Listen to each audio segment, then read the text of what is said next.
We are live now. And hello, good morning to everybody watching us on Wednesday. This is Japan Expert Insights podcast, and it is the 13th episode with Dr. Joe Hug. Dr. Joe Hug, you already know him. I believe he is on LinkedIn, quite active there, and he is a TEDx lead organizer, polymath, startup mentor, and angel investor. So welcome, Dr. Joe Hug. I'll call you Dr. Joe as always. Please forgive me for this kind of intimate address. And of course, we're here with Tim and me, Maya, as hosts. So And welcome. Maya, did you mention Yes. that this is pre-recorded? Did you Oh mention no, I that? didn't. This Okay, is. that's really important information. It is. Yes, it is pre-recorded. Yes. Okay, very good. Well, thank you for coming again, Joe. I learn a Thank lot you.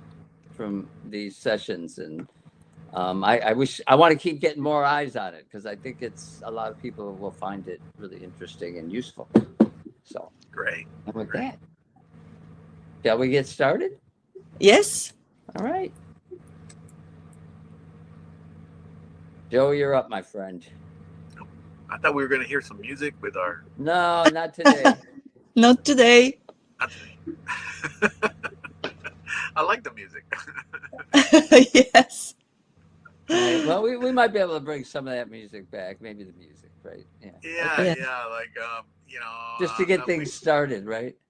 we were Right. talking earlier about AI. That's another thing that AI does, right? It creates original music.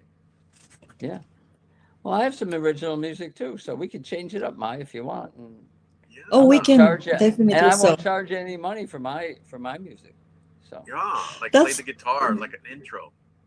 yeah. Well, I got some yes. stuff I do with Elia, some nice piano stuff. So Sounds we could great. we could pull Let's do some of that it. maybe. All right. Yes. Yeah, why not? Just a nice intro. Just yeah. Okay. Good. That's good feedback. Thank you for that. I agree Yeah. with you. Well, welcome everybody, and wow, Maya, I didn't realize I've been on that many times. To be honest, Yeah. um, Yes. Aren't you you the know, record holder? You are the am record I? holder You in the are book, the record holder. in the Guinness Book of Records, who was on more Guinness Book of Tim and Japan Maya's Experts. podcast than anyone Wow. in the universe. Well, no, I completely appreciate it for always provide me the opportunity. I think it's Our fun. pleasure. It's fun in many ways. I mean, obviously because we get to know a little bit about some companies that I've never heard of.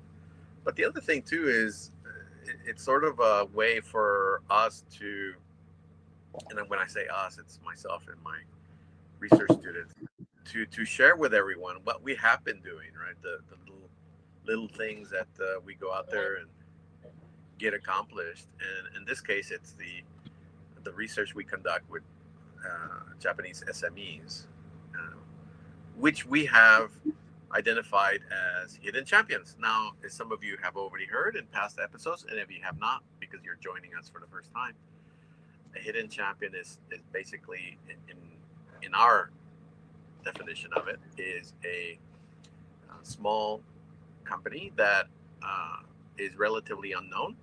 However, they have a niche expertise in what they do, and we bring them really to the listeners so that they can see some of these great companies that are out there, um, and perhaps maybe even visit if they have a Right. little time.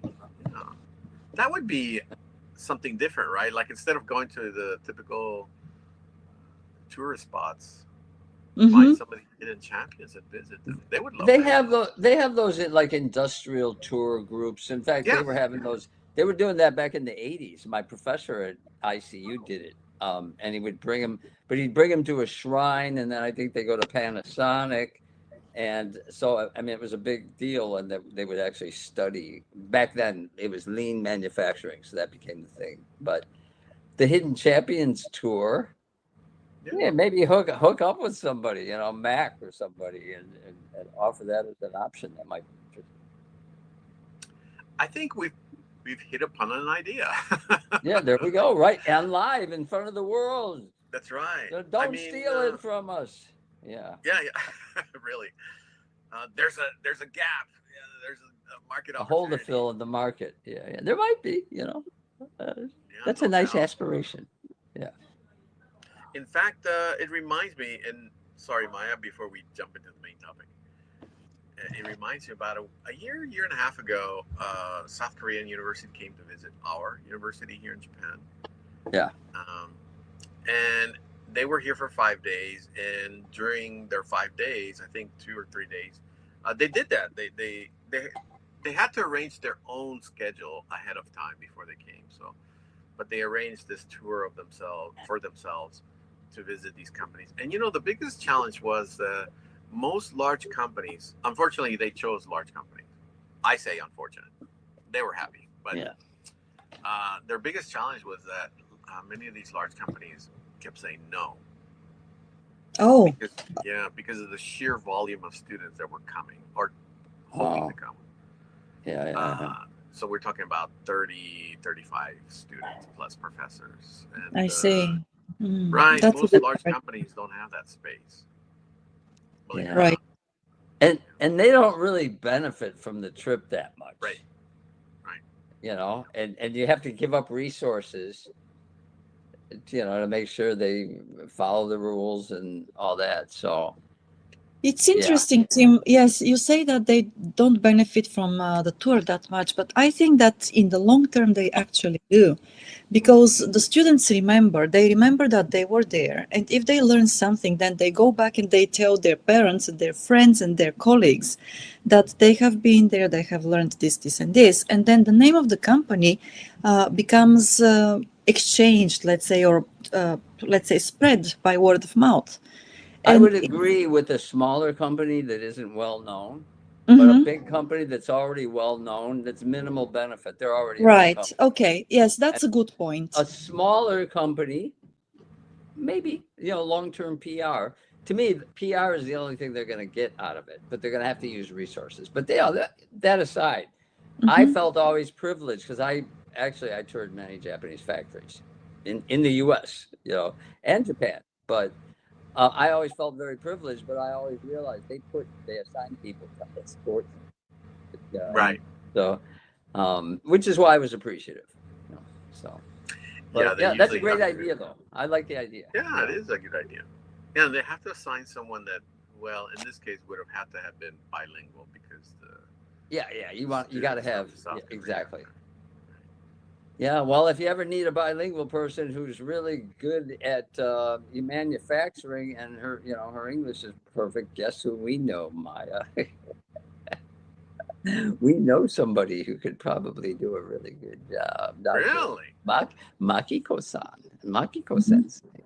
I get that. Not that she wants to do it, but she would be great at it because she used to work in a factory. So she's very savvy and understands what's going on there. That's what you need. Someone that really understands not only the culture, but also what's going on, right? When you Yeah. look at processes and things like that. So, Wow. yeah. Okay.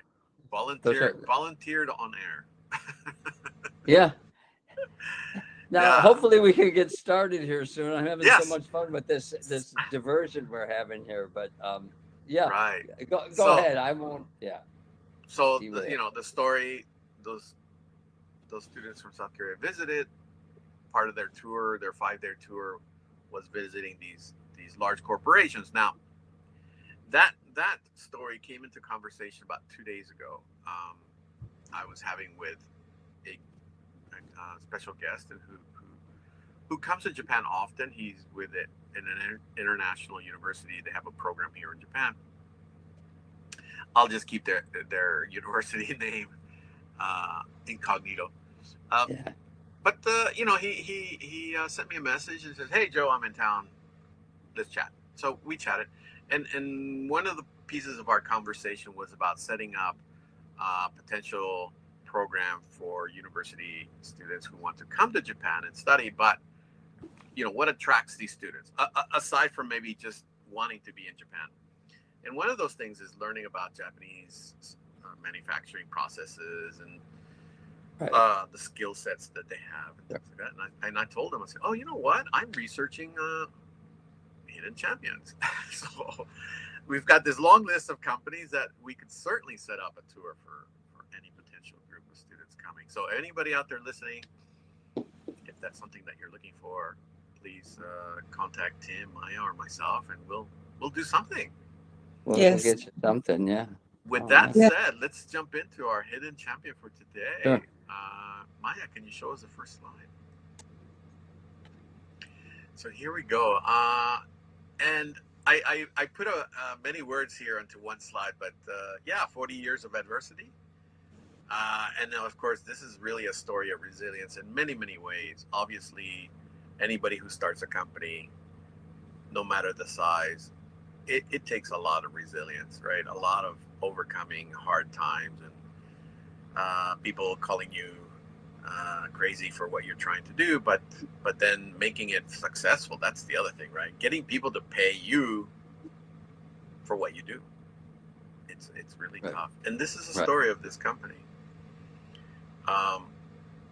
And what's interesting is they're in Sumida Ward, which means that they are actually roughly 20-30 minute walk, depends on how fast you walk, to our university campus. So we have a very strong relationship with them already, and many of our students like to go there and do their internships at this SME. So we've gotten to know them really well. I never brought them as one of the examples before, but more recently we're working more and more with them. So I wanted to kind of showcase them for Cool. today. Yeah.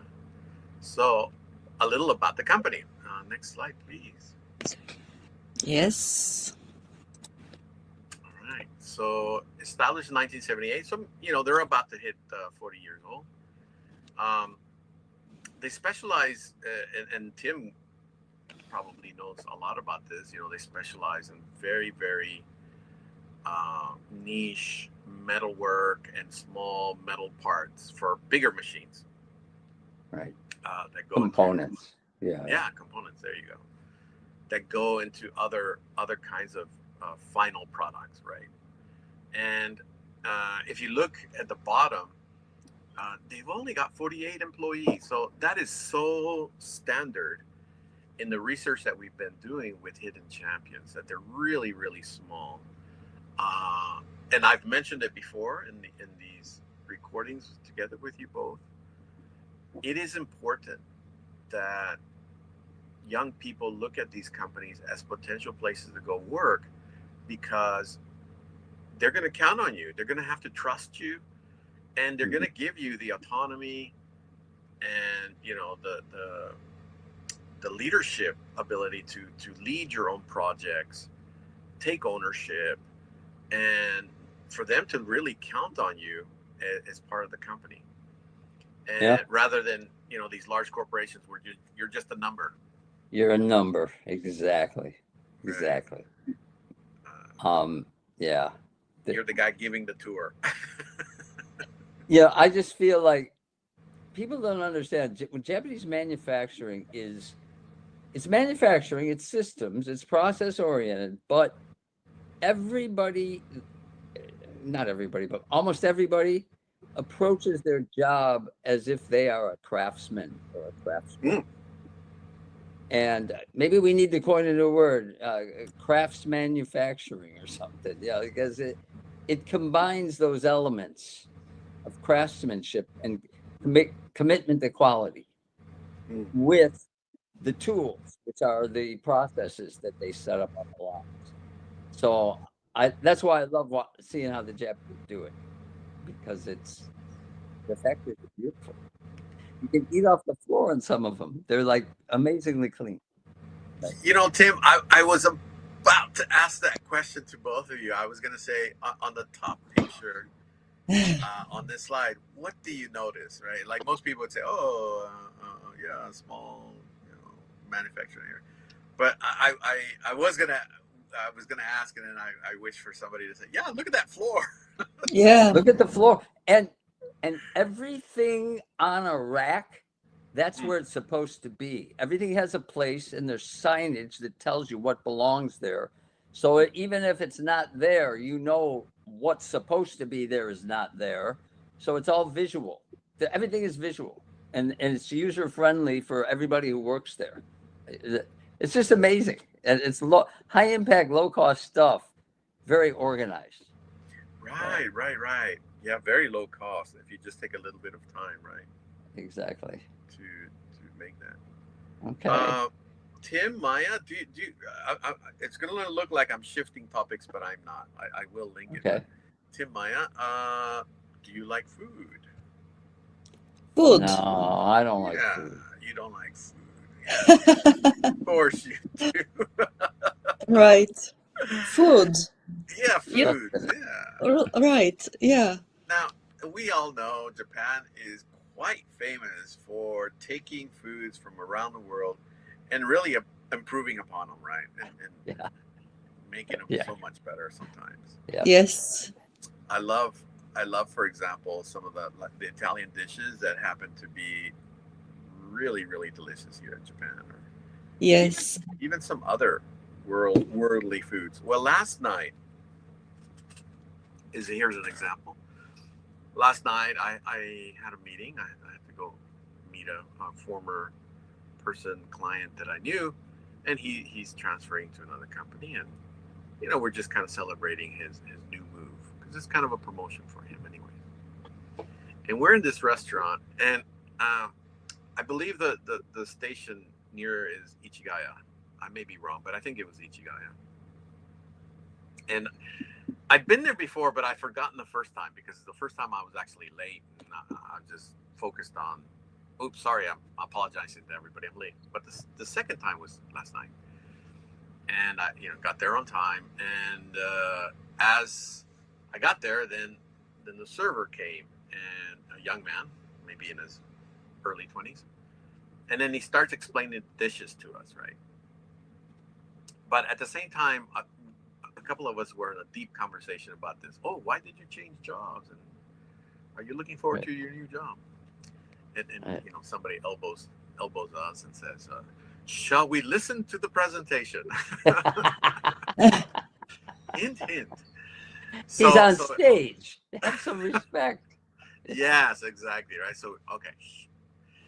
And we start listening to this young man, and the restaurant specializes in pork dishes, like sausages and hams and things like that. Mm.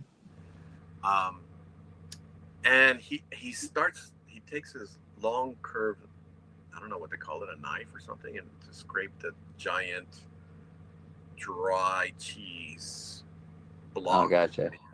Yeah. He starts scratching, and as he's scratching, he's telling his story about this cheese.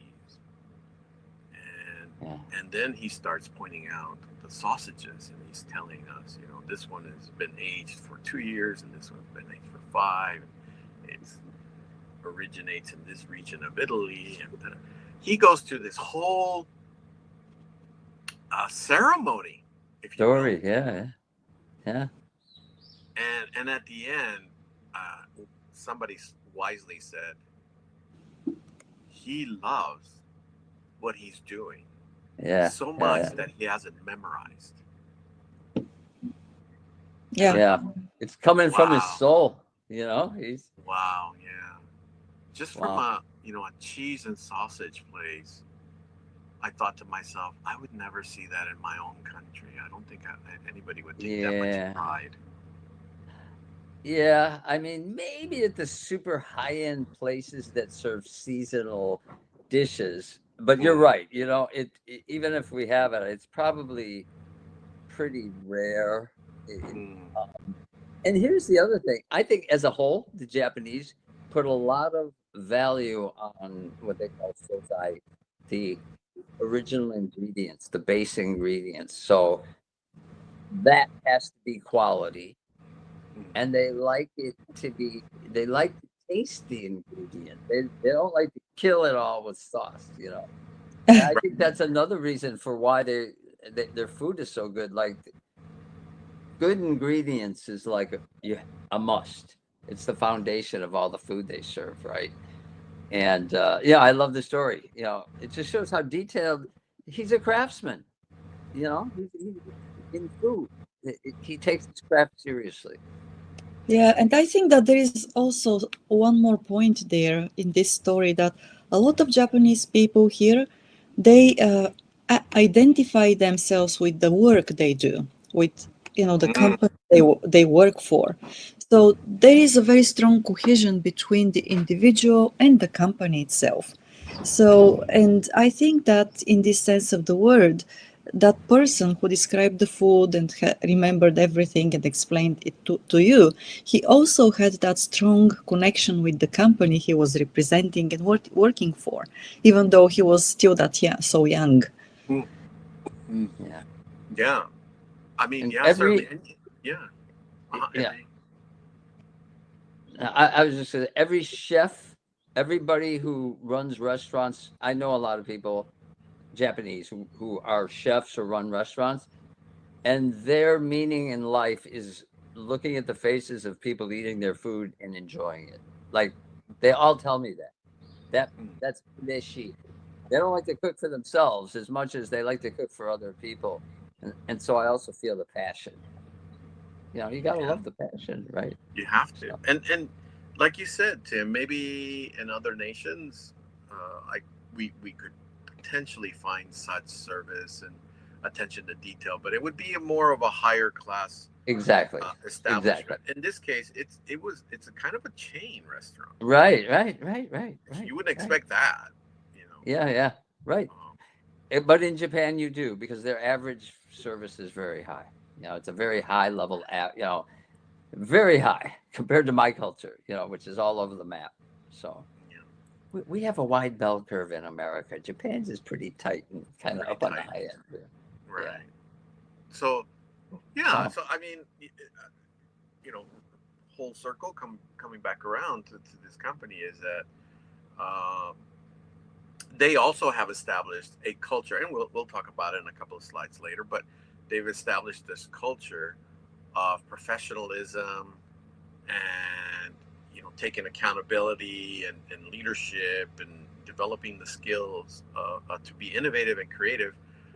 But also they began to start working with entrepreneurial startups. So now they've got this entrepreneurial mindset as well, which is really really important for an organization like a SME hidden champion, because a lot of times they really have to remain competitive.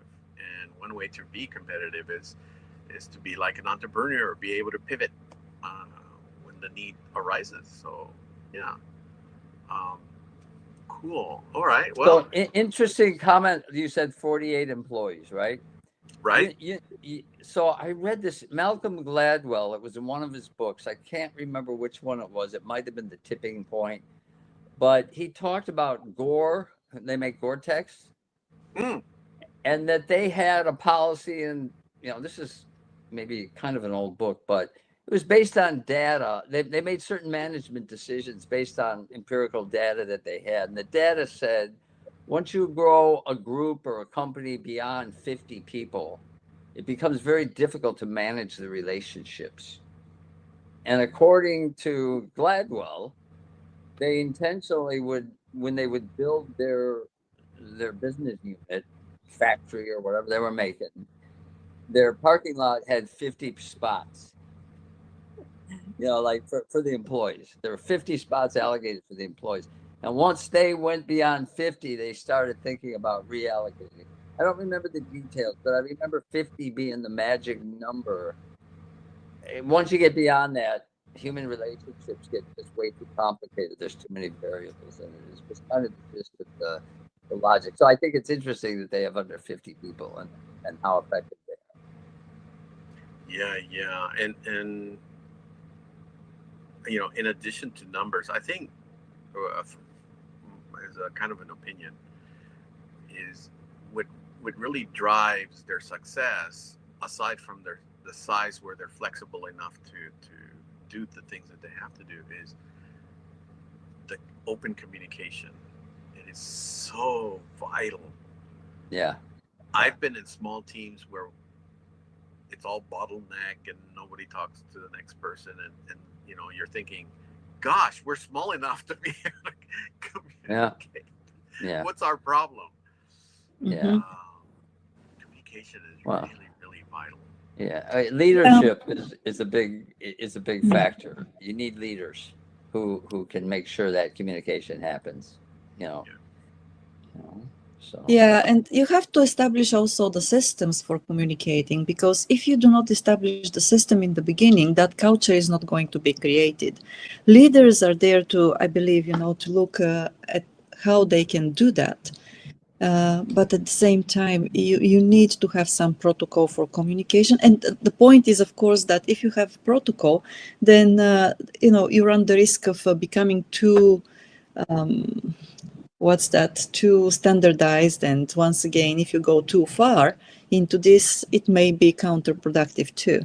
So it's a very, very delicate balance between having established the systems for communication and also keeping them still very open and flexible and inviting everybody to be there, and also change them, adjust them when necessary. Yeah, absolutely. I mean, It only happens with human connections, people yes, connecting. You can drop a system in, but if people don't like each other or don't feel Right. connected with a common goal, and people making sure, either developing the system, adjusting it when it needs adjusting, or customizing it to the needs of that team, and then enforcing the expectations in a positive way, when you have to, when you can. Um, then yeah, and like I said, the smaller the team, the easier it is to manage. I don't like to go beyond 7 or 8. I prefer five or six for projects, for right. projects. But that's just my, again, anecdotal experience. Yeah, yeah. No, no. I agree. I agree too. I like small teams. I like the same thing with, as you know, I teach in the classroom. Small classes are really easier to help them, right? If it Yeah, gets too large, it gets too difficult. I remember one time I was given a class. My supervisor said, "Here's the materials. There's your class. Good luck." yeah, I mean, literally like that, right? Like three things, and then so I opened the door, and it was 120 students, yeah, and I just thought, okay, nothing's gonna get done. It's impossible. yeah. Well, when you work for a Japanese company, especially in manufacturing, they would just drop me in the deep end and Oh, say swim, and I felt overwhelmed all the time. But the unspoken assumption was they would help me, but I had to ask them for help. So I always felt like I was almost drowning, but they would help me. And that's how I learned. It was on the job training. There wasn't a lot of manuals. There were manuals, but they weren't really well, designed or kept up. It was like you were doing. And they loved OJT in manufacturing, and ah, they believe that that's how you learn. And that's true. That's how I learned doing it. oh So, yeah, yeah, certainly. Um, yeah, so all those things uh, we we have visited and interviewed at the company, and yeah, we found many great things that are very similar between hidden champions. And if we go to the next slide, we'll see a lot of these. We've identified before. If any of you have had the opportunity to listen to the recordings in the past, if not, you're going to see some similarities. Um, Resilience, the ability to pivot when necessary, whether it's uh, a challenge in the marketplace or some accident or leadership change. I think in the past we talked about one of the cases, one of the other companies where the father um, passed away suddenly, and then the son had to take over, uh, or some other requirements that are really necessary to stay alive. In this case, we're talking about like collaboration, innovation, creativity, technology. Obviously, is coming into play. And then in the bottom right, you get to see this human-centric organizational culture, which is, I think, what Maya alluded to earlier, was that yes. that culture has to be in place to allow that conversation to take place and that communication to be effective. And then Yeah. Tim, as you said, but you need the leaders as well, right? You need those leaders to create that or to allow that to happen. And you live and die together. yeah, You share the glory and you share the blame. You know, it's a do or die together kind of camaraderie, Yes. right? And also, yes, I also think it's important to mention that once created, culture does cannot survive by itself. So it has to be reinforced continuously. It's a constant effort. So you cannot just create that culture, the system to support it, and then leave it as it is.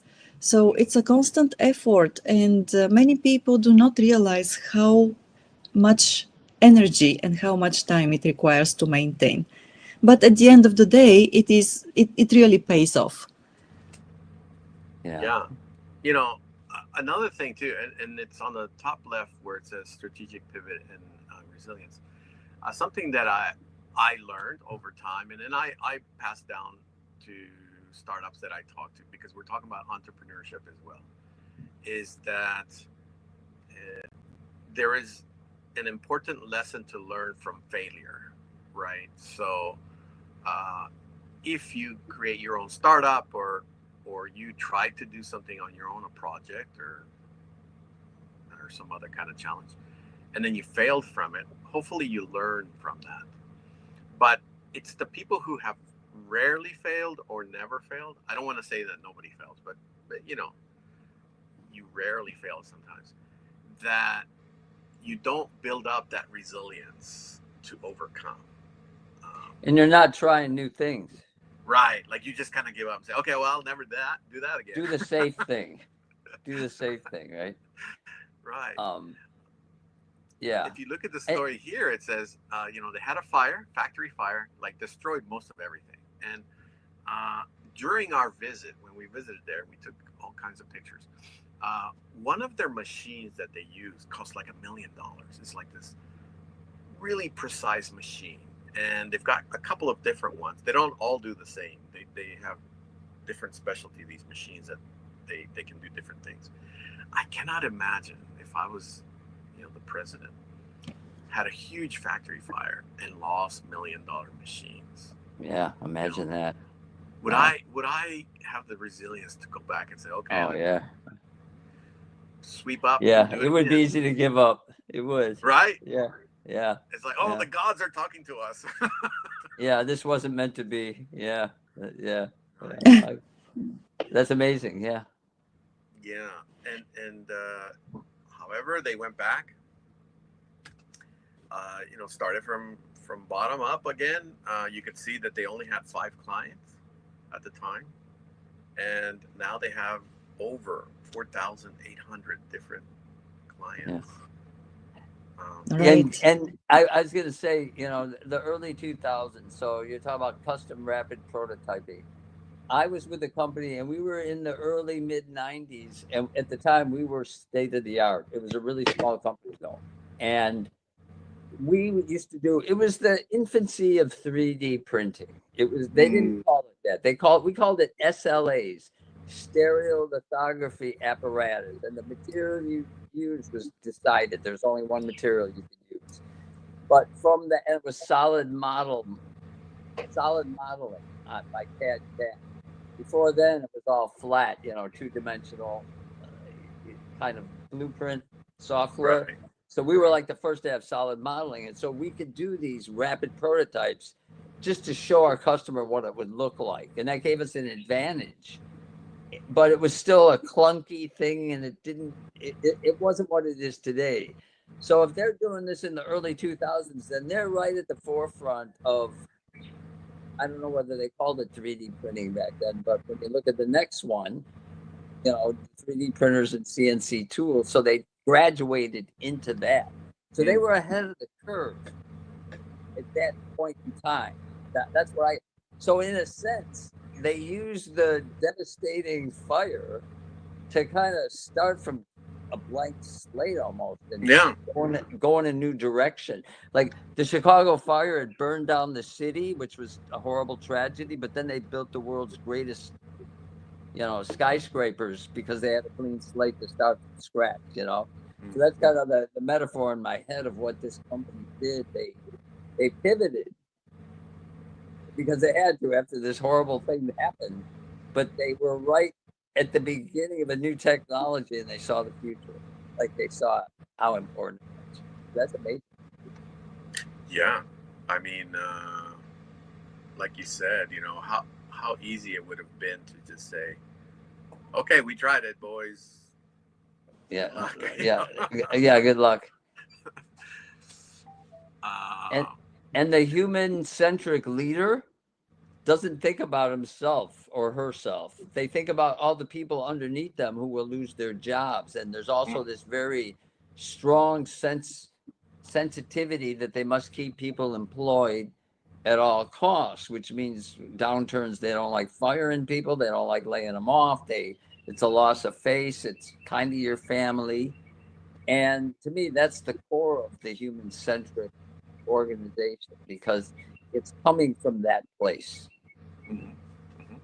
Yeah, Which I like. in fact, there was a Japanese TV show. I don't know if it's still on because I don't really watch TV, and I watch TV like once every 2 years, like for 10 minutes. Yeah, I'm the same. But there was a TV show before that used to actually visit these unknown companies. They weren't really focused on hidden champions per se, but occasionally they would hit upon a hidden champion. Right. And I recall during the Lehman shock period, a lot of companies really suffered, and there was this manufacturer that they used to make like microchips and things like that. Really, really precise, small, detailed tech products. Right. And because of the Lehman shock, they lost most of their customers. They lost, many of their employees and such. And this one company, the CEO said, "Look, I'll take a pay cut. I'll get zero, no pay." And he talked to his staff and he said, "If you stay with me, I will lay off no one, but I can only pay you like a regular pay. I cannot give you bonuses or anything. Like I'll pay you. But one thing we're gonna do, we're gonna stop making what we've been making, and we're gonna start making something different. So give me some ideas. What you think we can do, right?" So he trusted his staff. They were a small company. Yeah. One guess each, Maya and Tim. What did they start making?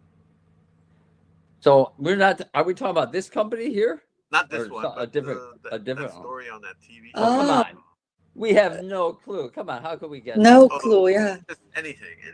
Come on, they were making microprocessors. Oh, they were making microprocessors. Okay. They started making cookware with microprocessors installed on. I don't know. Cookware with microprocessors. Like a pressure cooker that uses AI. Cool. Maya? Well, I think probably, who knows really? I am out of ideas right now. But yeah, because those processors, yeah, they could be used in cookware. Or they could be, they could be used in, or maybe for, let's say, things for pets, let's say. Pet goods. So we got food Cats, products, yes. and Cats and dogs and other things. Cats and dogs. That's a good one. I like that. Yeah. Well, the answer is chocolates. Huh. How come? Making chocolates. Yeah. Okay. Because they're same wafers. Same wafer. Well, design? the designs were so precise on top of the chocolates. Oh, I see. So they started using their skill set, not necessarily. They engraved. Right, like they design and engrave on the top of the chocolates. Yeah. Wow. Choco. Who doesn't like chocolate? Yeah. Even on down economic times, we like chocolate. Yeah, And if you make it look more beautiful, it'll look more delicious, and people will Yeah, want to more eat it and more take worth. pictures of it. Yeah, You yeah, want to sure. buy more for gifts, etc. Yeah. And so they survived. They survived the Wow. storm and laid off no one. And yeah, kind of a story I of love those survival. stories. Yeah, yeah. Yeah, but Huh. much similar to this company here, where they had the fire and they just kind of overcame, and by Yeah, doing so, they've succeeded. And that's amazing. at the same time, as Tim pointed out, they've also created this organizational culture that's very human centric. In fact, it is so supportive of their staff that they have nearly zero turnover. oh, that's the dream company. Yeah, Isn't it? Isn't yeah. Yeah, it? That's no turnover. That's amazing. Yeah. yeah. It Yeah. is amazing because I think that, well, the moment your culture starts deteriorating, that ratio of the turnover starts growing, and sometimes it grows at a very fast pace. So, wow, that's fascinating. It No, is. It is. that's the scoreboard. That shows their success, how successful they are. Yeah. I Right. mean, the next slide, it doesn't really show what I wanted to show, but we'll see it here on the next slide. But they've created this space for their employees to be able to not just uh, work and then go home, whatever, but they can hang out and they can get to know each other and build these relationships. Um, Really beautiful space, and they have workshops there. They invite speakers and have training series, and it's there's so much of a place that you want to be there, right? Like you don't Right. mind to be there. Yeah. A couple of things that I just wanted to point out about the company. The company name is Hamano in red. Um, Yeah. yeah, they focus on rapid customization. So other companies and clients come in and say, look, we're trying to do this, we're trying to do that, or can you build a new piece or a new thing for us? And they're able to do it quickly. Upstream integration as well, innovation through boundary spanning. They've created this space called Garage Sumida, where anybody who is wishing to look for space to do a workshop or training, that is not just for the company Hamano, but other local companies who want to come in. They invite them. They Nice. say, come on in. Hmm. We've got this great speaker coming in and talking to our staff about this, and you're more welcome to come in and learn. Well, that's one thing I love about the Japanese companies that they do not close their doors Mm, to competitors and mm, even non-competitors, of course, but to competitors too. So they understand that, well, there is a level of healthy competition, and that healthy competition can be created and maintained by, well, disclosing part of their know-how, not everything, of course. And it helps the industry, it helps the community, it helps the companies as well.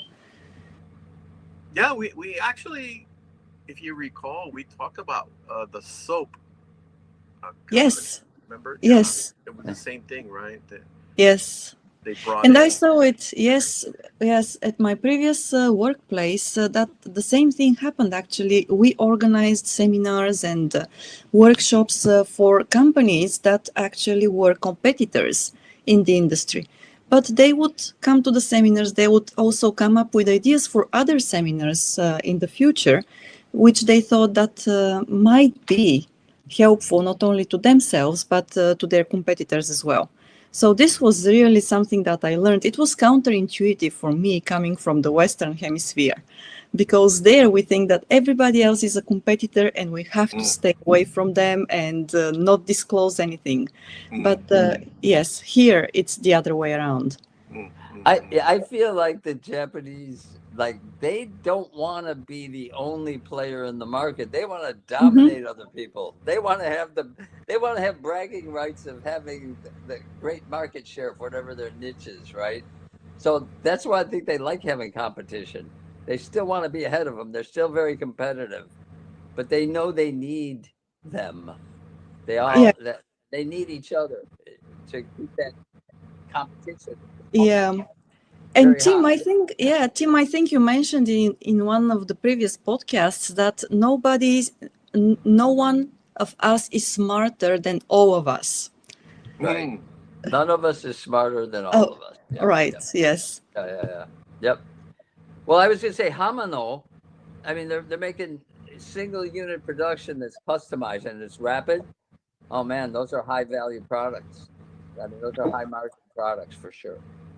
Yeah, I mean, but not only is it. I mean, it's like this mutual value, right? Because not only are they helping their client, but they themselves are now learning. Okay, what's out there that's new? What's out there that people are Right. requiring?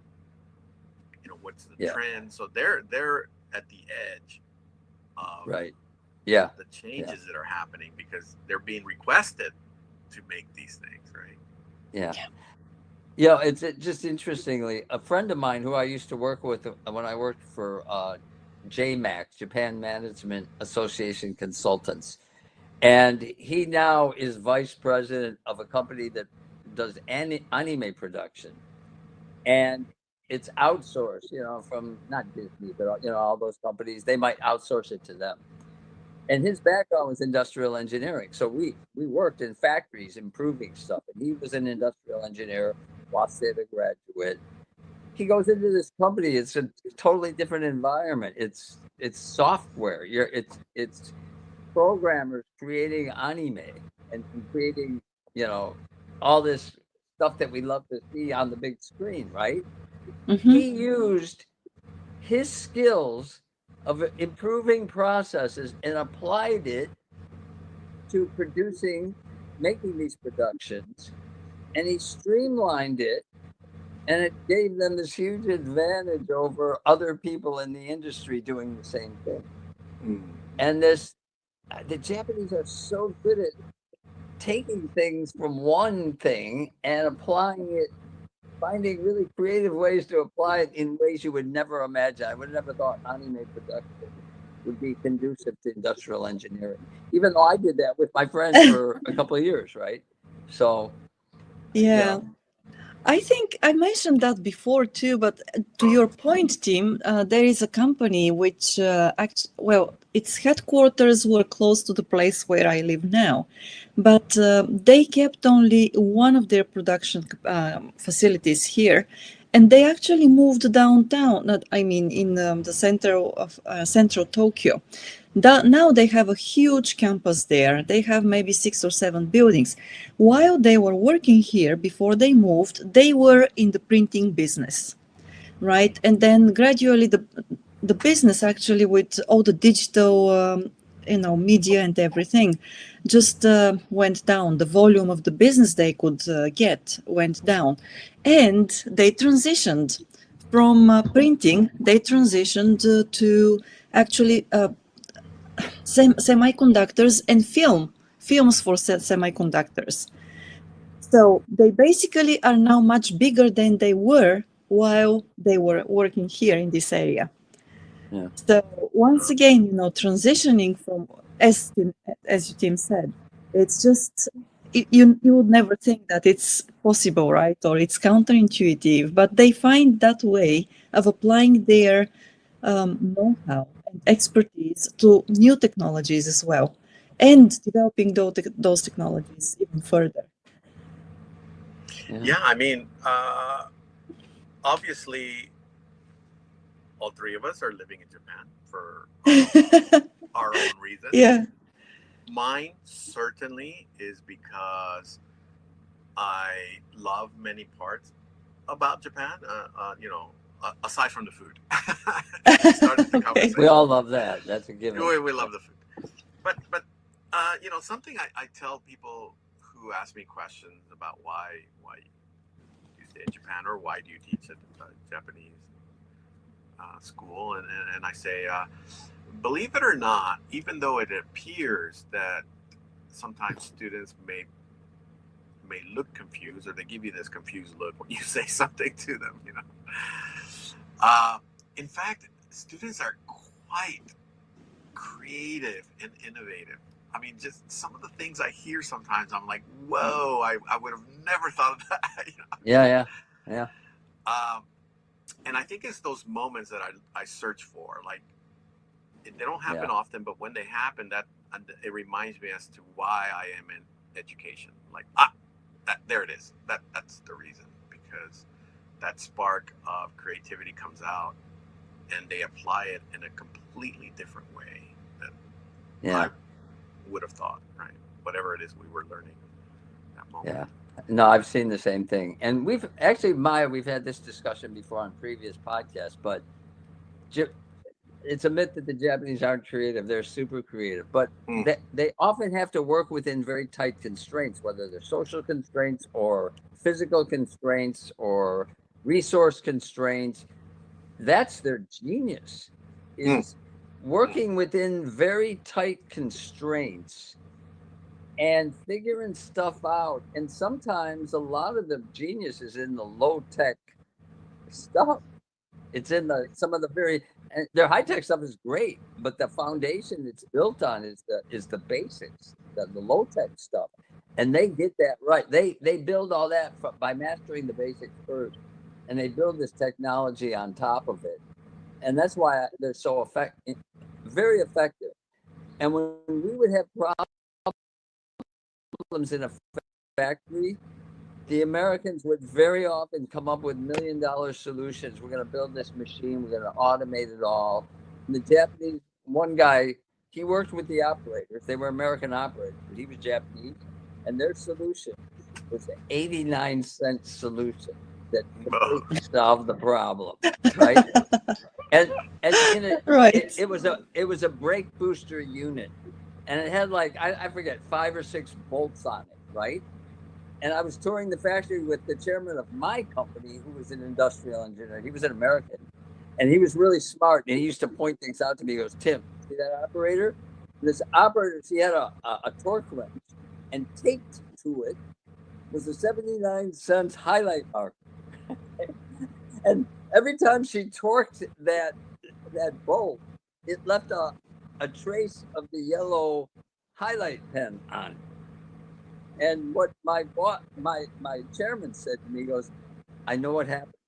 They sent a brake booster to the customer, and one of those bolts were not tight, and they had to send people to the customer to torque every single bolt in the inventory of the customer. And they said, we don't want to do that again. So now we're going to come up with a simple way that we can identify that bolt was torqued. We never had that defect again. And but then we asked the plant manager, who was Japanese, since I was interpreting, and he told me the story. It was exactly like that. He goes, but then he adds, but the Americans, they had this $1 million machine they wanted to put in, and we didn't want to spend $1 million on that. And so we have an 89-cent solution, and it's been great. You know? So that's an example of something very simple, high impact, but looking at the world a little bit differently, right? Yeah. So. Yeah, I can imagine that the American solution would have been to bring in some famous consulting firm. right. They'll write you a big report, you know, and then they'll do a Rube Goldberg machine. They'll do a root cause analysis. Yes. I don't. Does anybody know who Rube Goldberg is? That might be. You might not know who it is. If you're a youngster, definitely not. It used to be a guy who built these machines. They have a Rube Goldberg contest every year where people build these overly complicated machines for, like, I'm going to make a mousetrap, but I'm going to make it super complicated, and whoever can make it more complicated wins the contest. You know? So it's called those Rube Goldberg overcomplicating stuff, but. I'm gonna use that for the next organization. Yeah, look it up. Look up Rube Goldberg on YouTube. You might find some stuff. Right. Stuff. I think it came from a comic strip. But anyway, go ahead. Sorry about that. So you know, the story Hamano, a story of resilience and overcoming and pivoting and really taking on. As I've mentioned before, I see a lot of similarities between these SME hidden champions and what we would consider a startup or an entrepreneurial mindset. There's so much similarity. Yeah. But just like entrepreneurship, they have their own challenges, right? And that's on the next slide. Nothing new to us. We know some of these demographic problems. We know that. The scalability, to be able to double size, triple the size, maybe open abroad, some office abroad somewhere.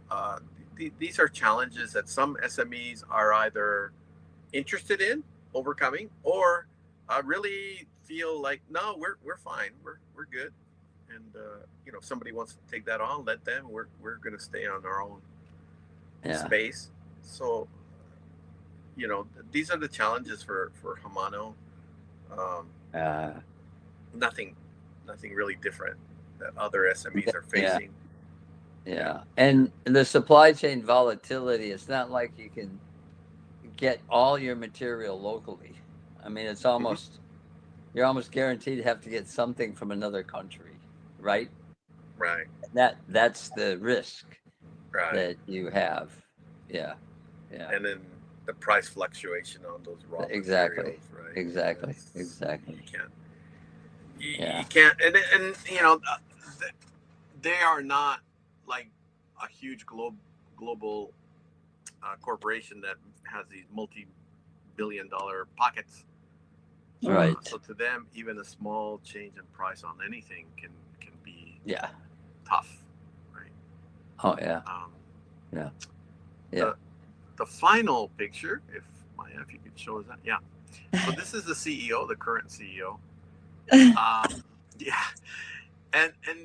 now the reason I chose this picture, and I was actually looking for this other one, I couldn't find it, but the reason I chose this picture is because this is his trade pose. Like he loves to stand like this and the kind of bend the back, arch his back a little bit. Yeah. And every time guests come, he asks them to pose this way and take a picture.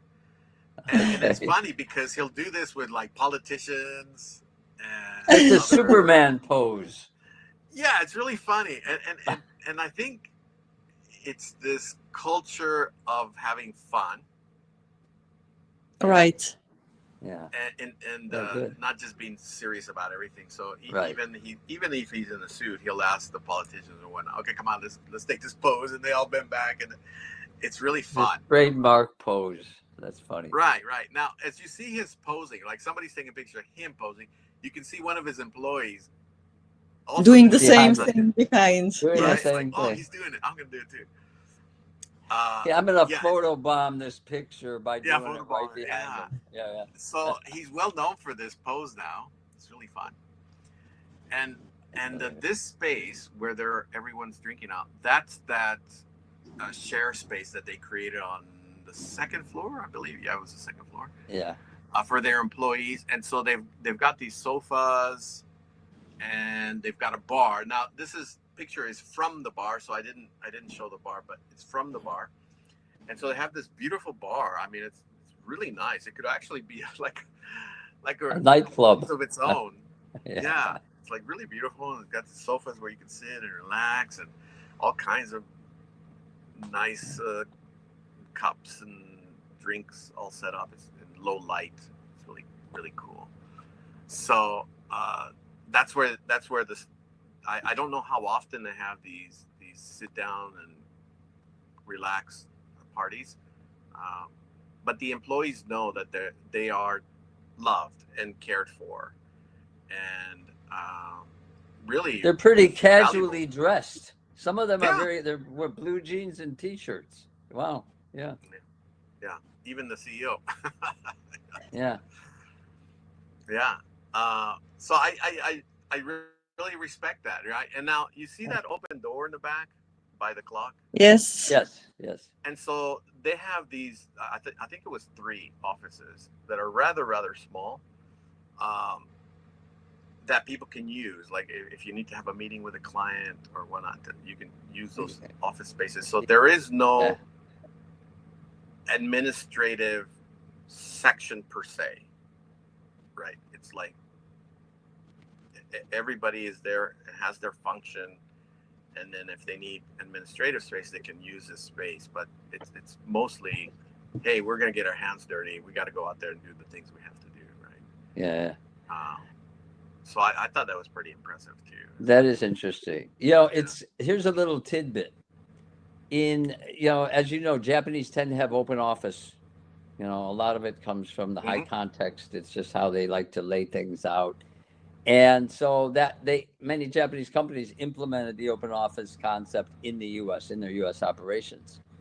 And the one department that really hated it was human resources, because they needed their own office to lock the door. All those files were very sensitive information about employees, including their medical records, because they got insurance through the company. And that was a battle for HR to get like special treatment, right? So now it kind of makes sense in light of that, because here it doesn't seem like that these functions are segregated from the masses that much. Maybe they are now. I don't know, but interesting. But shared office spaces, communal spaces, right? Makes sense. A collectivist culture, for sure. And that's it. Thanks for letting me that's share. That's great. Yeah. Right. And we didn't go too far over the time. No. I know we kept derailing the conversation. My apologies, but we're having fun. We're JIT. Thank you. Right. No, it's really fascinating to see them, to learn about these companies, because there are so many similarities between them, and it's very difficult to actually learn about the similarities if you don't look at the companies one after the other. And of course, thanks to you and your students, right? You do the research, and then you're happy to share the results of the research. That's wonderful. And then when you look at the companies one after the other, you realize that there are many similarities between them. And that's why I believe they have survived over decades, and many of them over centuries as well. The values.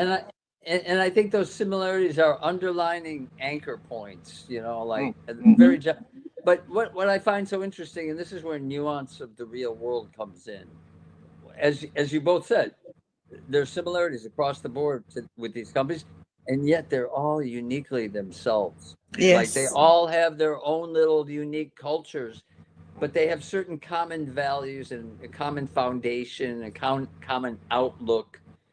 Challenging spirit, a lot of those, things they share, but it manifests in all these very unique ways. I'm sure you've sensed it, Joe, going to all these different companies. You start feeling, oh man, this company's got their own thing going, So that's the beauty of it, the similarity and the differences, Yeah. The similarities, and they're so similar that they're different, and they're so different that they're similar. They're similar in a different sort of way. Yeah. Okay, great. This was really wonderful. So thank you very much, Dr. Joe, again, for sharing the results of this research as well.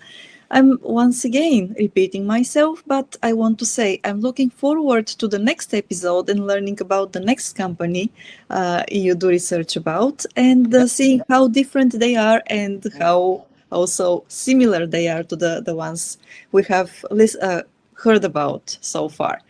Okay, and that's all for today. To everybody who stayed with us, thanks a lot. Have a great Wednesday and a wonderful reminder of the week. We'll be here once again. Stay safe, stay well, and enjoy the season. That's all.